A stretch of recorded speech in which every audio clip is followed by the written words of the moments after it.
চা বাংলাদেশ সহ সারা বিশ্বের অত্যন্ত জনপ্রিয় একটি পানীয়।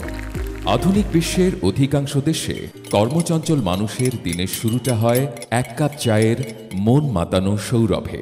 সিলেটের মালনীছড়ায় 1854 সালে এ অঞ্চলে প্রথম বাণিজ্যিকভাবে চা চাষ শুরু হয়। ধীরে ধীরে চা দেশের অন্যতম সম্ভাবনাময় শিল্প হিসেবে বিকশিত হতে থাকে। 1957 সালের 4 জুন চা বোর্ড পুনর্গঠন করে চেয়ারম্যানের দায়িত্ব দেওয়া হয় জাতির পিতা বঙ্গবন্ধু শেখ মুজিবুর রহমানকে। বঙ্গবন্ধু চা শিল্পের টেকসই উন্নয়নে চা গবেষণার প্রতি বিশেষ গুরুত্ব আরোপ করে গবেষকদের জন্য ল্যাবরেটরি ও লাইব্রেরি স্থাপন করেন। এছাড়াও ঢাকার মতিঝিলে চা বোর্ডের জন্য নিজস্ব ভবন নির্মাণে উদ্যোগ গ্রহণ করেন। 1971 সাল 7 মার্চ বঙ্গবন্ধু পশ্চিম পাকিস্তানের শাসক গোষ্ঠীর বিরুদ্ধে স্বাধীনতার ডাক দিলেন। এবারে সংগ্রাম আমাদের মুক্তির সংগ্রাম, এবারে সংগ্রাম স্বাধীনতার সংগ্রাম। স্বাধীনতার পর যুদ্ধবিধ্বস্ত দেশ, যুদ্ধবিধ্বস্ত চা শিল্প, যুদ্ধে ক্ষতিগ্রস্ত চা বাগান পুনর্গঠনে বঙ্গবন্ধু সরকার যন্ত্রপাতি আমদানি, অবকাঠামো উন্নয়ন, নগদ ভর্তুকি প্রদান সহ চা শিল্পের জন্য যুগান্তকারী সব পদক্ষেপ গ্রহণ করেন। তিনি চা শ্রমিকদের নাগরিকত্ব ও ভোটাধিকার প্রদান করেন। চা শিল্প শ্রমিকদের বাংলাদেশের নাগরিক হিসেবে জাতির পিতা বঙ্গবন্ধু শেখ মুজিবুর স্বীকৃতি দিয়ে যান এবং তাদের ভোটাধিকারও দেন। বঙ্গবন্ধুর উদ্যোগের ধারাবাহিকতায় এবং বর্তমান আওয়ামী লীগ সরকারের নানামুখী কার্যক্রমের ফলে দেশ চা উৎপাদনে স্বয়ংসম্পূর্ণতা অর্জন করেছে। চা উৎপাদনের অতীতের সকল রেকর্ড অতিক্রম করে 2023 সালে দেশে 102.92 মিলিয়ন কেজি চা উৎপাদিত হয়েছে।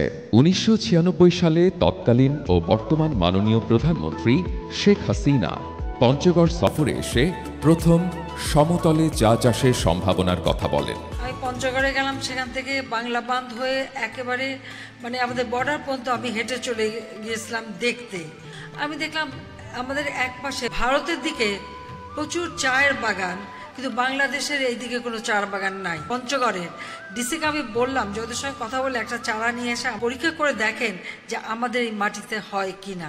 সে ডিসির বাংলোতেই প্রথম চা গাছের চারা তৈরি করলো, আমার জন্য টবে করে নিয়ে এসে দেখালো যে আমাদের এই মাটিতে চা হবে।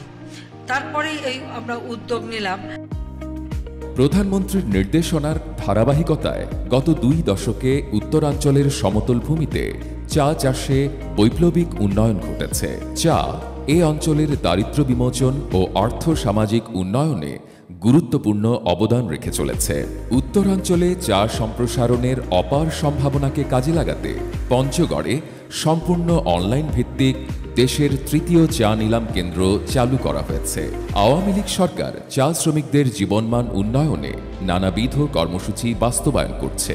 মাননীয় প্রধানমন্ত্রীর প্রত্যক্ষ নির্দেশনায় চা শ্রমিকদের দৈনিক মজুরি বৃদ্ধি করে 170 টাকা নির্ধারণ এবং অন্যান্য সুযোগ সুবিধা বৃদ্ধি করা হয়েছে। নিলামে চায়ের মূল্য হ্রাসের ফলে ক্ষতিগ্রস্ত বাগান মালিকদের সুরক্ষা এবং চা শ্রমিকদের মজুরির নিশ্চয়তার লক্ষ্যে চলতি নিলাম বর্ষ থেকে চায়ের ন্যূনতম মূল্য নির্ধারণ করে দেওয়া হয়েছে।